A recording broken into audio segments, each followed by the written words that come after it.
వెంటనే ఉన్నావు, కానీ నేను నీకు సహాయం చేస్తున్నాను అనే మాట దేవుడు మాట్లాడాడు. నేను ఈ మాటను కేవలం భౌతికంగా మాత్రమే పరిమితం చేయట్లేదు.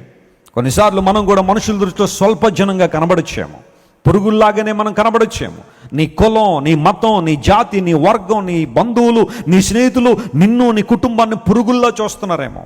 నువ్వు యేసుప్రభును నమ్ముకున్నావు, యేసుప్రభును అంగీకరించావు, మత భ్రష్టురాలు అయిపోయావు, కుల భ్రష్టుడు అయిపోయావు. నీకు ఎవరు సహాయం చేస్తారో చూస్తాం, ఎవరు నీ బిడ్డలకు మేలు చేస్తారో చూస్తాం. నీకు పెళ్లి కానీ ఆడపిల్లలు ఉన్నారు, వాళ్ళు పెళ్ళి ఎవరు చేస్తారో చూస్తాం, వారి తర్వాత పరిస్థితులు ఎలా ఉంటో చూస్తామని బహుశా ప్రతి ఒక్కరూ నిన్ను పురుగుల్లా ట్రీట్ చేస్తున్నారేమో.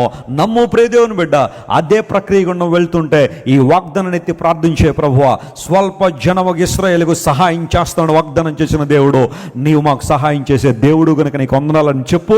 అసాధారణ కార్యాలను నీ జీవితంలో చూస్తావు. దేవుని సేవకునిగా ప్రకటిస్తున్నారు. హల్లెలూయా. వెంటనే ఉన్నావు, కానీ నేను నీకు సహాయం చేస్తున్నాను అనే మాట దేవుడు మాట్లాడాడు. నేను ఈ మాటను కేవలం భౌతికంగా మాత్రమే పరిమితం చేయట్లేదు.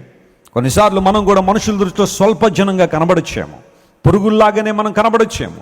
నీ కులం, నీ మతం, నీ జాతి, నీ వర్గం, నీ బంధువులు, నీ స్నేహితులు నిన్ను, నీ కుటుంబాన్ని పురుగుల్లా చూస్తున్నారేమో.